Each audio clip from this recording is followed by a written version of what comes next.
Sir, முதற்கட்டமா நேற்றைக்கு இந்த மாதிரி ராமதாஸ் பேசுவாருன்னு சொல்லிட்டு யாருமே எக்ஸ்பெக்ட் பண்ணியிருக்க மாட்டாங்க. அந்த அளவுக்கு அவரோட கோபம் அன்புமணி மீது இருக்கிறது இப்போதான் வெளிப்படையா பேசியிருக்காரு.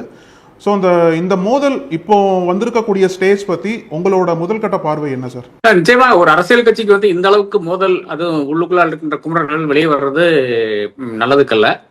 அந்த அரசியல் கட்சி நீ எப்படி பயணிக்கும் என்ற அந்த விஷயம் நிச்சயமா இருக்கிறது. இந்த அளவுக்கு ஒரு தலைவருக்கு எதிராக பேசிட்டு, அதாவது அவர் தலைவராக இருக்கிறார் இன்றைக்கு அன்புமணி ராமதாஸ், அவருக்கு எதிராக பேசிட்டு மறுபடியும் இந்த கேடர் எப்படி அவங்க மதிப்பாங்க.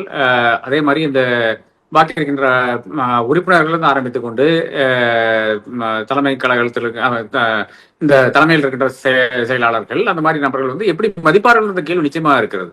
அப்போ இனி அடுத்தது அப்பா மகன் கூட ராசியை போனாலும் சரி, மகன் அப்பா கூட ராசியை போனாலும் சரி, அனைவரும் இது எத்தனை நாள் நிற்கும், இந்த கட்சி நீடிக்குமா என்று நீங்க கேட்ட அந்த கேள்வி மிக முக்கியமான கேள்வியா இருக்கிறது. அதே மாதிரி பிளவுபட்டதுனால அடுத்த வேற கட்சியை நாம் நோக்கி போக வேண்டுமா, இது எல்லாம் கேள்விகளாகத்தான் இன்னைக்கு இருக்கிறது. இதற்கு நிச்சயமா இதுவரை இப்ப 2-3 வாட்டி சமரச பேச்சுவார்த்தைகள் நடத்துறாங்க. முதல்ல ஒரு பிரச்சனை வருது டிசம்பர்ல, அது முடிந்த உடனே அன்புமணி போய் அவரை சந்திக்கிறாரு, டாக்டரை சந்திக்கிறாரு. அதன் பிறகு எல்லாம் முடிஞ்சு போச்சு, என் கட்சிக்குள்ளால் பிரச்சனை இல்லைங்கிறாங்க. மறுபடியும் அந்த பிரச்சனை வெடிக்கிறது, மறுபடியும் அது ஏதோ சமரச முயற்சிகள் நடக்கிறது, மறுபடியும் இந்த பிரச்சனை இப்போ வெடித்திருக்கிறது. இதுல இன்னதான் பேசணும்னு கிடையாது, அந்த அளவுக்கு பேசிவிட்டார்.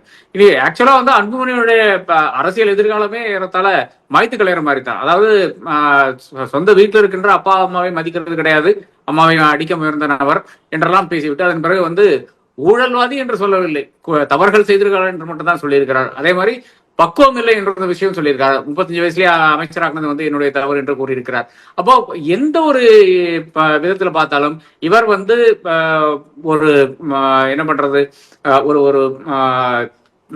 இவரை இந்த பொசிஷன்ல ஒரு காலமும் உட்கார வைக்க கூடாது, முடியாது, அது செய்யக்கூடாது என்ற கருத்தின் அடிப்படையில் தான் அன்புமணி டாக்டர் ஐயா கூறியிருக்காரு. அப்ப அந்த அளவுக்கு பேசின பிறகு இனி இவரை யார் மதிப்பார் என்று இருக்கிறது. ரெண்டாவது இந்த கட்சி எங்கே போகும் என்ற கேள்வி நிச்சயமாக முக்கியமான கேள்வியாக தான் இருக்கிறது.